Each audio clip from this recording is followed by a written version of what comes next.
우리에게 주신 하나님의 말씀 출애굽기 15장 11절에서 13절 말씀입니다. 출애굽기 15장 11절에서 13절 말씀 다 함께 봉독하겠습니다. 여호와여, 신중에 주와 같은 자가 누구니이까? 주와 같이 거룩함으로 영광스러우며 찬송할 만한 위엄이 있으며 기이한 일을 행하는 자가 누구니이까? 주께서 오른손에 드신즉 땅이 그들을 삼켰나이다.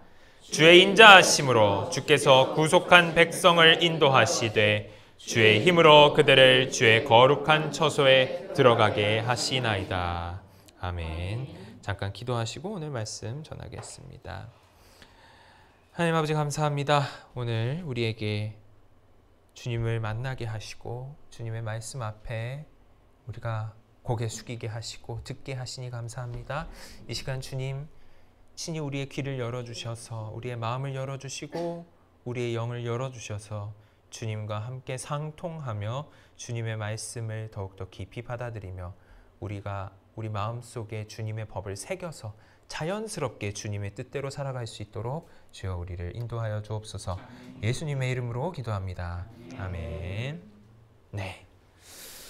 오늘도 지난번과 마찬가지로 전능하신 하나님에 대해서 조금 더 보려고 합니다. 지난번에는 이제 우리가 하나님을 기다리는 인간에 대해서 우리가 좀 살펴봐야 된다라고 말씀을 드렸어요. 네, 넘겨주셔도 돼요. 이게 이제 16세기의 그림인데요. 오늘 본문의 배경을 정확하게 보여주고 있는 그림입니다. 오늘 본문의 배경은요. 모세가 홍해를 막 지난 다음에 바로 드린 찬양입니다. 홍해 갈라지고 막 지나고 바로의 병거가 추격해오고 그 병거가 물에 잠기고 바로 그 직후의 일인 것이죠. 이스라엘 자손들은 이 추격 앞에서 원래는 무력히 당할 수밖에 없었습니다. 바다가 갈라지지 않았더라면 말이죠. 병거 앞에서 할 수 있는 것 아무것도 없었습니다. 하지만 하나님께서는 그 홍해를 가르셔서 이스라엘 백성들이 다 지나가게 하셨고 그 다음에는 물을 덮어서 바로의 병거들이 물에 잠기게 하셨죠. 이런 극적 구원의 사건 앞에서 모세는 하나님을 찬송하고 있습니다.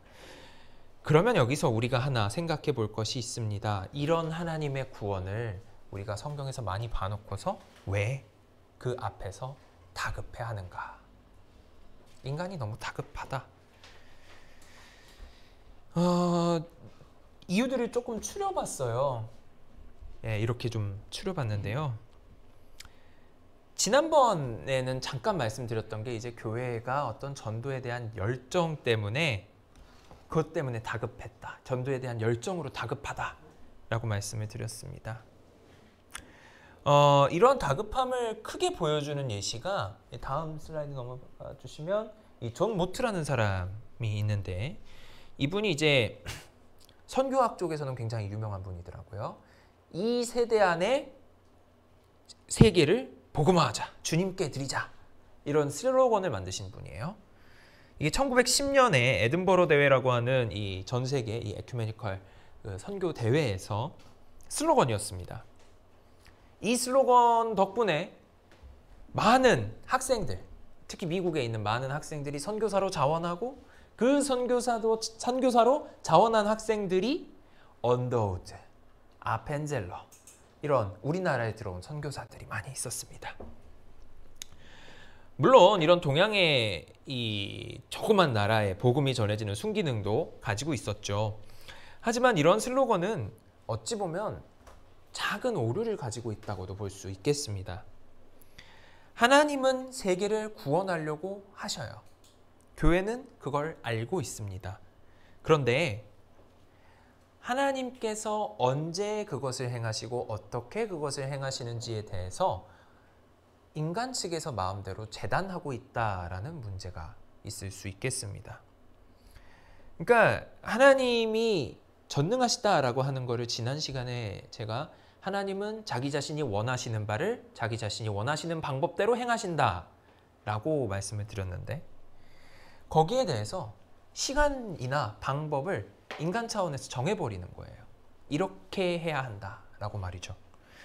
어찌 보면 자기 손으로 무언가를 행하려고 한다는 점에서 약간의 한계를 지니고 있다고 볼 수 있겠습니다. 오늘 본문에 앞서서 모세는 이렇게 이야기합니다. 출애굽기 14장 13절에서 모세가 백성에게 이르되 너희는 두려워하지 말고 가만히 서서 여호와께서 오늘 너희를 위하여 행하시는 구원을 보라. 너희가 오늘 본 애굽 사람을 영원히 다시 보지 아니하리라. 모세는 말합니다. 가만히 있으라고요. 가만히 서서 하나님께서 하시는 일을 보라 라고 이야기하는데, 이 말과 대비시켜 보자면 아까 전에 이 세계, 이 시대 안에, 우리 세대 안에 전 세계를 복음화하자라는 말은 상당히 다급해 보이는 거는 어쩔 수 없는 것 같습니다. 하나님께서 하신다는 거는 쏙 빠지고 우리가 한다, 우리가 해야 된다 라는 걸로 들릴 수 있기 때문이죠. 물론 그런 잘못만 있다는 건 분명히 아닙니다. 우리가 구원 앞에서 다급해지는 두 번째 이유가 무엇일까요? 우리가 이 전도의 관점에서 또 생각을 해보자면 하나님을 증명하려고 하기 때문입니다. 세상에선 하나님이 있다는 걸 증명해봐, 그럼 내가 믿어줄게 라고 하는 사람들이 얼마나 많은지 모릅니다. 너무 많아요. 이성적인 근거를 기반으로 해야 그것이 제대로 된 증명이다, 내가 믿어주겠다 라고 하는 사람들, 그들에게 맞춰서 교회가 어찌 보면 그 합리주의적 세계관에 굴복한 결과입니다. 교회가 그들의 어법을 쓰려고 하는 거예요. 하나님이 계시다라는 거 우리가 증명해야만 마치 그들이 하나님을 믿을 것처럼 말이죠.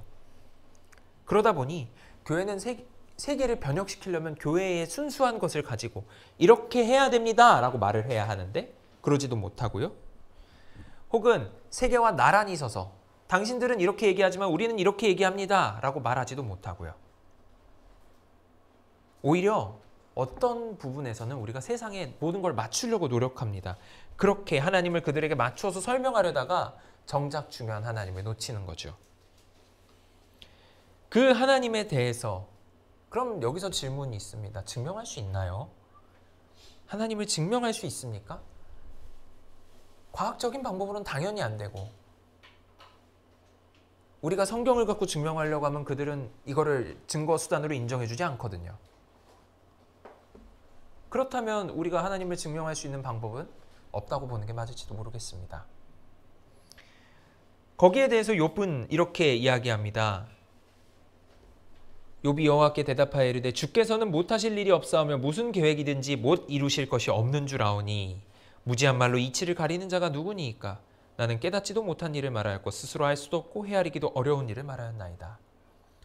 하나님이 어떤 분인가, 하나님이 누구신가에 대해서 말한다는 것 자체가 인간에겐 불가능한 일인 것을 어쩌면 보여주고 있는 단면이 아닌가 합니다.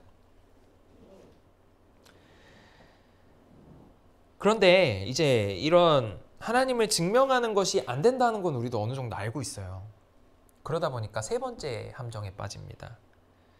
성경의 하나님을 보여주려고 하는데 그러다 보니까 구약의 하나님이 너무 아이러니해요. 사랑의 하나님이라면서 왜 이렇게 잔인해? 라는 질문을 많이 듣곤 합니다. 오늘날의 휴머니즘적인 이 인도주의적 세계관에서는 정말 설명하기 어려워요. 하나님의 구약의 하나님은 적을 진멸하라고 하시기도 하고 자폰을 금한다고 국제결혼을 못하게 하세요. 지파의 땅을 지켜야 된다고 사람이 이동하지도 못하게 하세요. 땅도 못 사고 팔아요. 안식일, 축제 이런 것들, 뭐 절기 이런 것들 다 지키라 그러면서 시간도 다 뺏어가세요. 이런 게 무슨 사랑의 하나님이냐 라고 많이 이야기합니다. 네, 이게 예시들을 좀 이렇게 했는데 이게 그러면 이렇게 질문해보죠. 오늘날의 기준으로 2000년 더 전에 기록된 이 2000년도 더 된 한 3, 4천년 된 이 문서들을 평가하는 건 과연 옳은 일이냐? 시간이라는 것도 우리랑 그들은 다르게 생각했고요. 가족의 개념도 달랐고요. 사랑의 개념도 달랐고 하여간 뭐가 다 달랐습니다. 우리는 해가 지면 일을 쉬나요? 열심히 일하지 않나요? 해가 졌어요. 아, 퇴근해야지. 이러면 게으르다고 욕할걸요? 바로 자를 겁니다. 근데 요런 형광등, 전등 이런 게 발명되기 전에 성경시대의 조명은 기름이 들어가는 사치제였거든요. 밤에 일한다는 게 더 손해였어요. 그러니까 밤이 되면 자는 게 맞아요. 밤엔 일을 안 했어요. 또 요즘은 뭐 사랑해서 결혼하잖아요. 많은 사람들이. 뭐 조건 보고 요즘은 또 결혼도 합디다마는. 근데 신약 시대만 해도 그게 어림도 없는 일이었고, 뭐 우리나라에서도 한 80년 전만 해도 이게 어림도 없는 일 아니었나요? 80년 전, 100년 전? 집안에서 정해주는 사람과 결혼하는 게 결혼 아니었나요?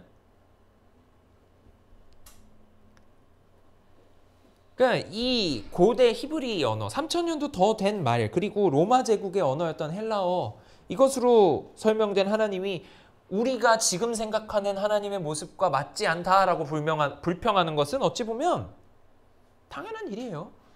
그 당시의 사람들은 이것이 옳다라고 했지만 우리는 그것을 그렇지 않다라고 말하는 세상에 있기 때문인 거죠. 이게 쌓이다 보면은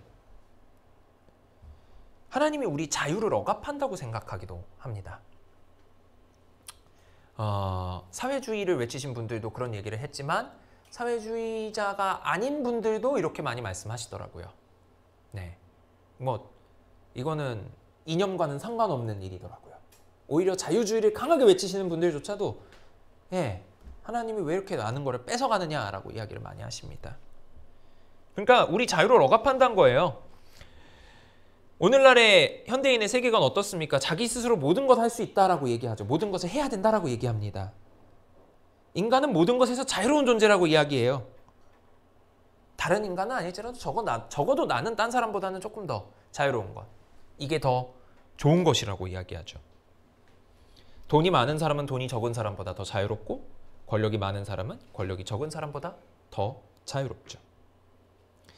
마치 조지 오웰이 동물농장에서 이렇게 썼던 것 같습니다. 모든 동물은 자유롭다. 그러나 어떤 동물은 다른 동물보다 더 자유롭다. 물론 조지 오웰은 사회주의를 비판하면서 이 글을 썼어요. 하지만 저는 왠지 이게 현대의 우리를 보는 글인 것 같기도 합니다. 성경에서 인간이 자유롭게 된다는 건 우리가 생각하는 자유와는 너무도 달라요. 우리는 속박되지 않는 것을 자유라고 이야기하지만 이 속박되지 않으면 우리의 육적이거나 정신적인 욕구를 채우는 데에만 적용합니다. 하지만 성경은 어떻게 이야기하죠? 영적인 속박을 이야기하죠. 욕구의 차원이 아니라 영적인 실존 상태 그 자체가 속박되어 있다. 거기서 풀려나는 것이 자유다라고 이야기합니다. 요한복음 8장의 말씀 같이 한번 읽어볼까요? 종은 영원히 집에 거하지 못하되 아들은 영원히 거하나니 그러므로 아들이 너희를 자유롭게 하면 너희가 참으로 자유로우리라. 네, 이 자유, 과연 우리의 욕구를 다 이룰 수 있다는 자유일까요? 전혀 그렇지 않을 겁니다.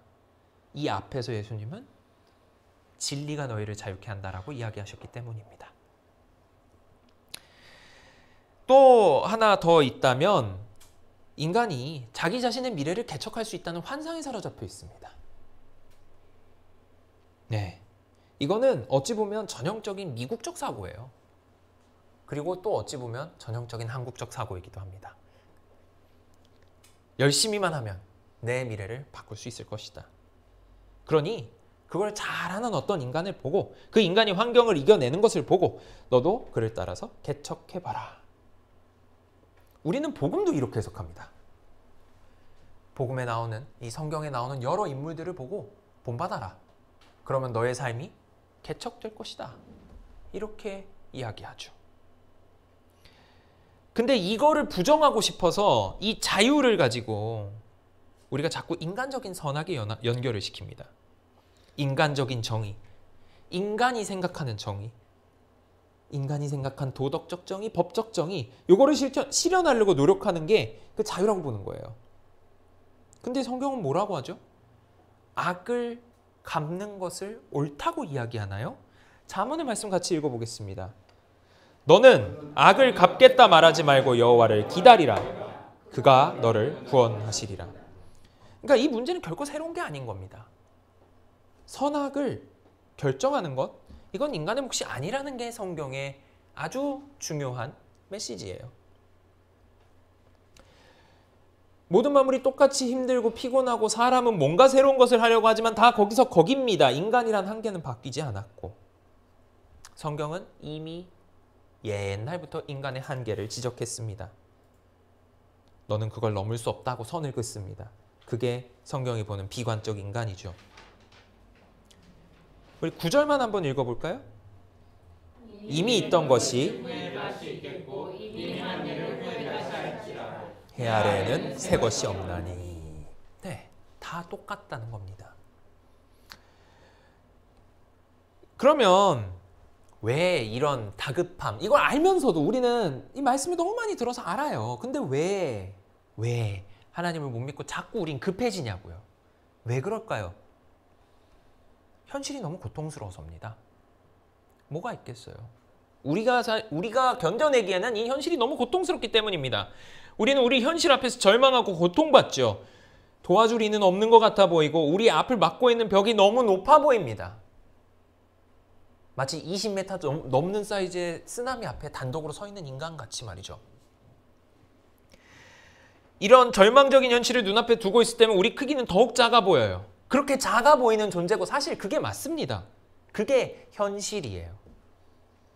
그런데 오늘날의 세상은요, 우리 자신을 너무나 키워놓습니다. 돋보기를 자꾸 줘요. 오목거울을 놔가지고 우리를 자꾸 키워놓는다고요.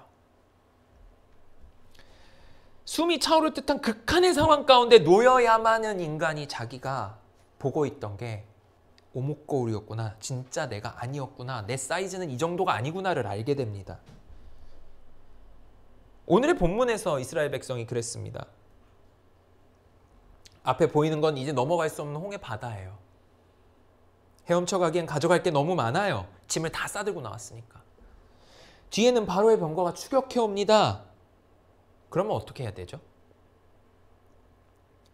잘 모르겠고 체험하는 것도 그렇게 많지 않은 하나님이라는 분이 우리를 구원할 거를 당장 덮어놓고 믿어야 되나요? 아니면 당장에라도 손에 있는 걸 갖고 물을 조금이라도 빼보려고 시도하나요? 우리는 어떤가요? 그러니까 우리는 인간에 대한 태도 자체가 조금 잘못된 겁니다. 현실을 바꿔나가는 존재. 예, 하나님은 그렇게 명령하시기는 했어요. 하지만 그게 다는 아닙니다. 인간은 현실에 영향을 받기도 하는 존재예요. CCM 가사에서 환경의 지배를 받지 않는다라고 말하는 CCM 가사가 있거든요. 그런데 사실은 그렇지가 않아요. 우리는 궁극적으로 환경의 지배를 받을 수밖에 없습니다. 그날은 오지 않아요. 부활 이후에도 우리는 환경에 지배받을걸요? 왜일까요? 환경을 하나님이 지으셨는데 우리가 어떻게 지배를 안 받죠? 우리 창세기 1장 잠깐 볼까요? 창세기 1장에서 하나님이 그들에게 복을 주시며 하나님이 그들에게 이르시되 생육하고 번성하여 땅에 충만하라, 땅을 정복하라, 바다의 물고기와 하늘의 새와 땅에 움직이는 모든 생물을 다스리라 하시니라. 우리는 여기서 땅을 정복하라, 다스리라 이런 말에 조금 주목합니다. 이게 인간에게만 주신 명령이기 때문이거든요. 그런데 그 앞에도 조금 봐야죠. 하나님의 말씀을 뭐 빼고 뭐만 보면 안 되니까. 생육하고 번성하라는 말씀이 있어요. 땅에 충만하라는 말씀도 있죠. 이 키워드는 모든 동물과 인간에게 주셨어요. 그런데 당시의 생물에는 식물이 포함되어 있지 않아요. 당시에는 생물하면 동물과 인간입니다. 그래서 모든 생물에게 주신 명령이에요. 땅에 충만하라는 명령을 수행하기 위해서 모든 생물은 공통적으로 어떤 방법을 찾습니다. 그게 뭘까요? 그걸 우리는 적응이라고 부릅니다. 이 적응의 대표적인 예시가 진화인 것 같아요. 굉장히 큰 느낌으로 봤을 때, 거대한 관점에서 관찰했을 때. 다시 말하자면 하나님은 이 세상 속에 존재하게 하셨고, 결정적으로는 우리가 우리 힘으로 극복할 수 없고 적응할 수밖에 없도록 우리가 굴복할 수밖에 없는 어떤 하나의 환경을 만들어 놓으셨습니다. 그게 뭘까요? 히브리서 말씀 읽어볼까요? 한번 죽는 것은 사람에게 정해진 것이요 그 후에는 심판이 있으리니. 이것도 우리에게 주어진 환경입니다. 우리가 환경을 영어로 environment로만 자꾸 번역하지만 어떤 컨디션이라고 번역하기도 하잖아요. 상태, 조건. 우리가 놓여있는 조건. 인간이 놓여진 아주 근본적인 조건은 뭐죠? 죽는다는 조건입니다. 한 번 죽는 건 모두에게 정해져 있는 환경인 거죠. 그러니까. 이 죽음이라는 것을 우리는 죄의 삭슨 사망이다, 타락했기 때문에 반드시 죽으리라고 하셨던 그 창세기의 말씀 연결해서 형벌 이렇게만 생각하고 있지만, 이것도 어찌 보면 우리가 극복할 수 없는 환경입니다. 우리 육체의 죽음은 반드시 따라오게 되어 있어요. 우리가 영생을 믿는다고 해서 육체가 죽지 않는다는 걸 믿는 건 아니잖아요. 부활 후의 영생을 믿는 것이지. 죄인을 둘러싸고 있는 감옥이 그들에게 처한 환경이듯 선악과를 먹은 죄인인 인간이 죽음이라는 감옥 안에 있는 거, 그게 맞고 그게 환경입니다. 우리는 그 감옥 안에 있어요. 환경 안에. 하지만 하나님은 이렇게 우리를 만들어 놓고 그냥 툭 내버려 두신 게 아닙니다. 만약에 그랬다면 환경의 지배하에서 전혀 움직일 수 없는 인형도 아닌 게 되겠죠. 세상을 개척해 나가는 게 하나님의 명령에 완전히 반하냐? 그렇지 않다고 제가 말씀드렸어요. 아까. 제가 얘기하고 싶은 건 뭐냐면 아예 아니란 게 아니고요. 너무 여기에만 집중하고 있다는 얘기를 하고 싶은 겁니다. 세상을 다 바꿀 수 있는 것처럼 말이죠. 우린 다 바꿀 수가 없어요. 하나님이 허락해 주신 만큼 바꿀 수 있습니다. 이거를 조건으로 해서, 이거를 전제로 해서 우리가 그러면 이 전능하신 하나님을 믿는 인간이 어떤 인간인가를 조금 살펴보시죠. 첫 번째는요, 개방적 인간입니다. 하나님은 인간을 개방적으로 만드셨어요. 여기서 개방적이라는 건 요즘 말하듯이 무슨 성에 개방적이다 이런 게 아니고 환경에 개방적이라는 겁니다. 인간이 변화할 수 있는 존재로 하나님이 만드셨다라는 뜻으로 개방적입니다. 다시 말하면 인간의 앞에 가능성이 열려있다라는 뜻이기도 합니다. 그 무한한 가능성 앞에 발을 내딛도록 하시는 것도 하나님이죠. 아브라함의 예시에 대해서 히브리서는 이렇게 얘기하죠. 받을 땅에 나갔을 때 갈 바를 알지 못하고 믿음으로 나아갔다. 만일 하나님이 우리를 이런 개방된 존재로 만들지 않으셨다면 우리는 그 인도에 응답할 수 없었을 겁니다. 큰 그림에 있어서는 하나님의 일관된 계획은 있어요. 근데 그게 너무 커서 우리 눈에 안 보여요. 이리 갔다 저리 갔다 하는 걸로 보여요. 혹시 지도 좀 보여주실래요? 자, 서울에서 부산까지를 325km인데 그냥 이것만 주고 가봐라고 합니다. 표지판 보면 안 돼요, 중간에. 감이 잡힐까요? 자동차 안 됩니다. 걸어가야 됩니다. 걸어서 가고 표지판 보면 안 되고요. 네, 핸드폰 당연히 안 되고요. 목적지가 부산이란 것만 알아요. 근데 아브라함은 이것보다 더 심한 상태죠. 목적지가 부산인지도 모르고 가는 겁니다. 우리의 삶이 천국을 향해 가는 순례길이라고 비유하자면 그 길은 이런 방식인 겁니다. 천국이라는 목적지만 정해져 있고요. 가는 길이 안 나와 있어요. 마치 아브라함이 고향을 떠났을 때와 같죠. 그래서 우리가 너무 헤매니까 하나님은 이정표를 하나 던져주십니다. 그게 예수 그리스도죠. 우리에게 세부 일정을 처음부터 끝까지 알려주시면 참 좋겠는데 그걸 알려주시고 마시고도 하나님의 자유죠. 주시면 감사할 일이지만 안 알려주신다 해서 우리가 불평할 수는 없죠. 대신 아까 말씀드렸듯 하나님은 이정표를 하나, 이정표라고 할지 나침반이라고 해야 할지 그걸 하나 우리에게 주신 겁니다. 두 번째, 그 인간은 어떤 게 중요하냐면요. 그래서 그때그때의 인도가 중요합니다.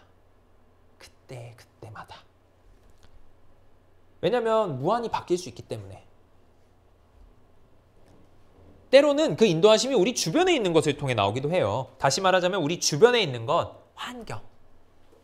우리가 있는 상태, 조건에 대해서 우리가 살펴보고 감사해야 한다는 뜻이기도 합니다. 아까도 말씀드렸지만 이 환경은 하나님이 선물로 우리에게 주신 것이기도 합니다. 환경은 하나님이 주신 거예요. 근데 그게 선물이기도 해요. 우리 주변에 있는 모든 것, 우리가 아직 만나지 않은 것, 우리가 예전에 만나왔던 것들, 이 모든 것들은 하나님이 허락하셨기 때문에 우리가 만나게 되었고, 우리가 그것을 경험하게 되었고, 우리가 그것을 가질 수 있게 된 것입니다. 호세아서 2장은 이렇게 이야기합니다. 곡식과 새 포도주와 기름은 내가 그에게 준 것이요 그들이 바알을 위하여 쓴 은과 금도 내가 그에게 더하여 준 것이거늘 그가 알지 못하도다. 하나님이 주셨는데 우리가 모른대요. 모든 것을 하나님께서 주셨다는 사실을 인간이 모르고 있다는 것은 이때도 유효하고 지금도 유효합니다. 더불어 우리는 어떻게 생각합니까? 하나님이 우리에게 주신 것 중에는 내 손으로 만든 건 포함이 안 된 줄 알아요.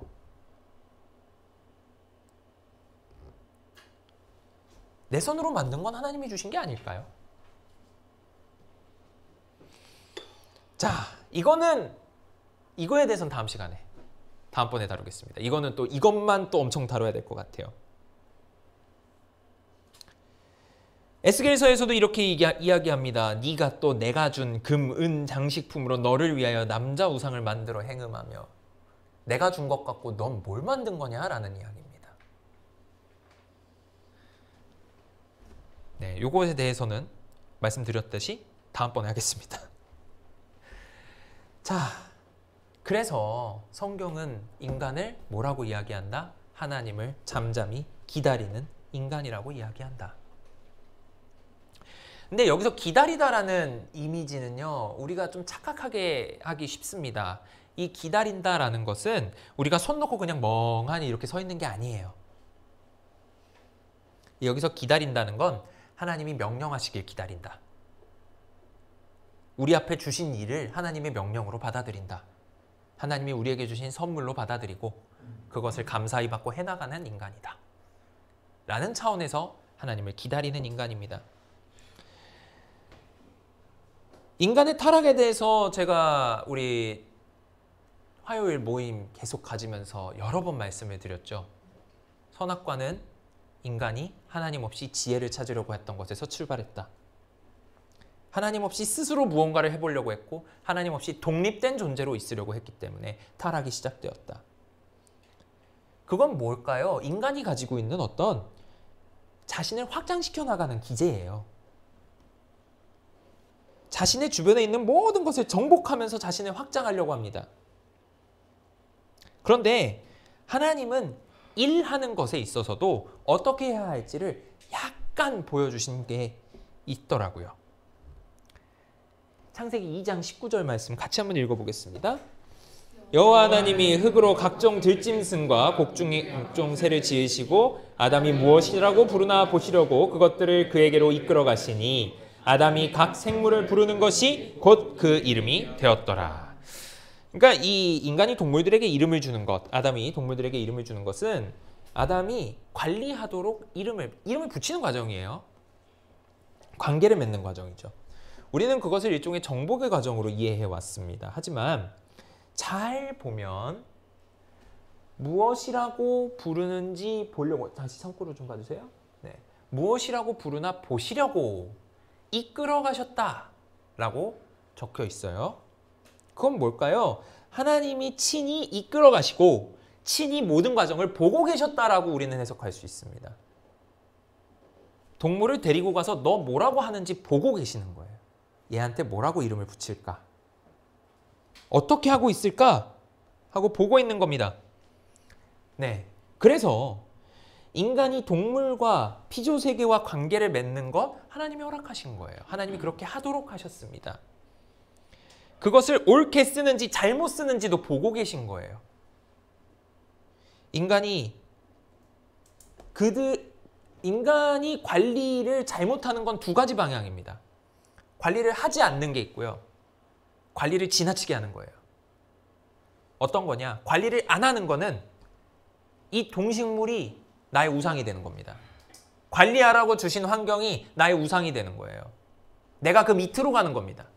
다스리라고 했는데 내가 밑으로 가는 거예요. 그건 죄예요. 그래서 우상 숭배를 죄로 보십니다. 두 번째, 이 너무 지나친 관리, 그러니까 관리도 아니죠. 이렇게 되면 착취죠, 착취. 다 뜯어먹는 거예요. 그래서 내가 나를 키우는 거를 합니다. 그거는 뭐냐? 이것도 잘못 쓰는 거죠. 관리 권한을 잘못 쓰는 겁니다. 이것도 죄입니다. 그래서 하나님은 이 아담이 하나님의 피조세계와 1대1로 공정하게 지금 관계를 맺고 있는가, 하나하나를 이름을 제대로 붙여주고 있는가를 보고 계신 거예요. 1대1로 페어하게, 공정하게 관계를 맺고 있는가, 그걸 보고 계신 거 아닐까요?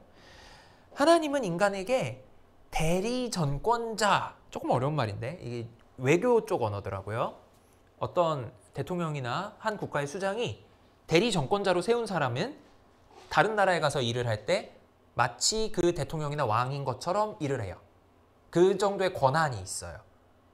하나님이 인간에게 주신 관리의 권한은 거기까지입니다. 마치 하나님인 것처럼 일할 수 있어요. 근데 하나님은 아니에요. 하나님이 만약에 부적절하다고 판단하면 언제든지 개입하시는 겁니다. 대리전권자를 강판시키는 거죠. 말이 안 되는 짓을 하면.